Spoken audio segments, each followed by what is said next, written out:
no sense at all. I just can't believe this.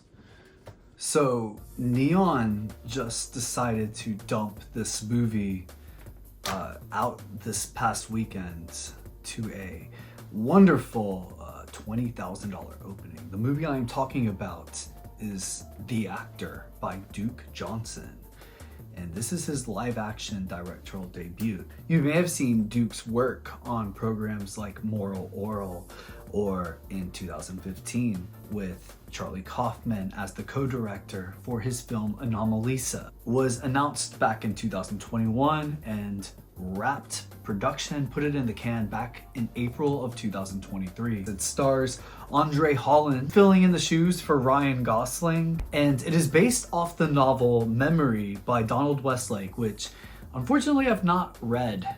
But when I think of the premise of this movie, The Actor, it reminds me a lot of this older, early 2000s movie called The Majestic, which I don't think anybody is going to recall, but this is a movie that I saw when I was a kid. And it's interesting because like that 1950s set story, The Majestic, The Actor is very similar in that regard.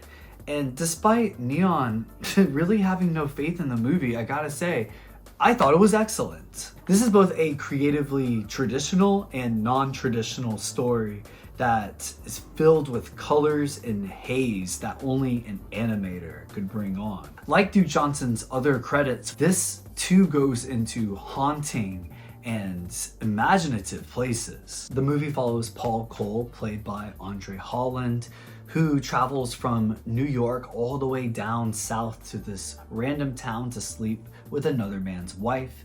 He gets knocked out and gets his memory wiped clean and finds himself in another small town working for like a leather mill, slowly remembering that he has a life in New York City as an actor. And I love this role for Andre Holland, even more than I would like a Ryan Gosling.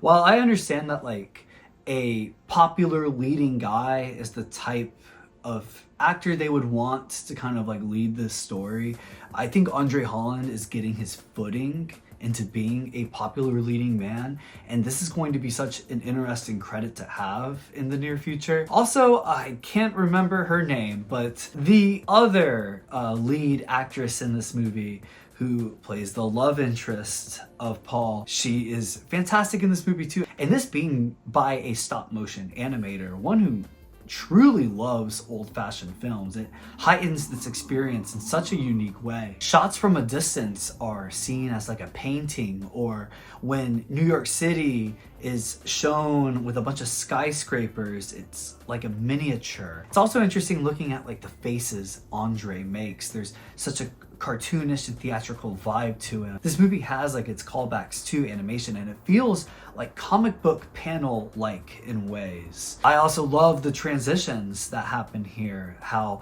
like the characters go from the interior of a house to the outside of a bar, and it's just done by them like walking away from the frame. It looks incredible in the movie, and going back to its authenticity, it is just theatrical through and through. This movie almost reminds me of like BioShock Infinite, and how this is just like a mirrored version of the 50s as we were told in like history class. I just really like how this movie leans into it with its performances and its music. It's beautiful.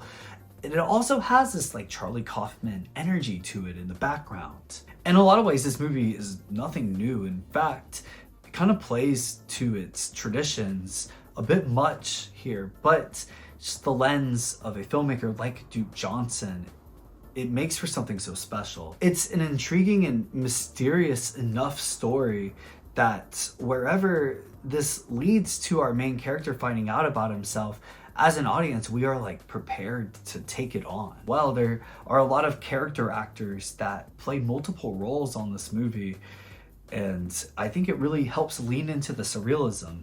As you can see, I highly enjoyed this movie, and it's unfortunate that it is getting buried, like kind of how A24 did on Becoming a Guinea Fowl last week. If you have a chance to go watch this, I suggest you do. I would give The Actor an 8.6.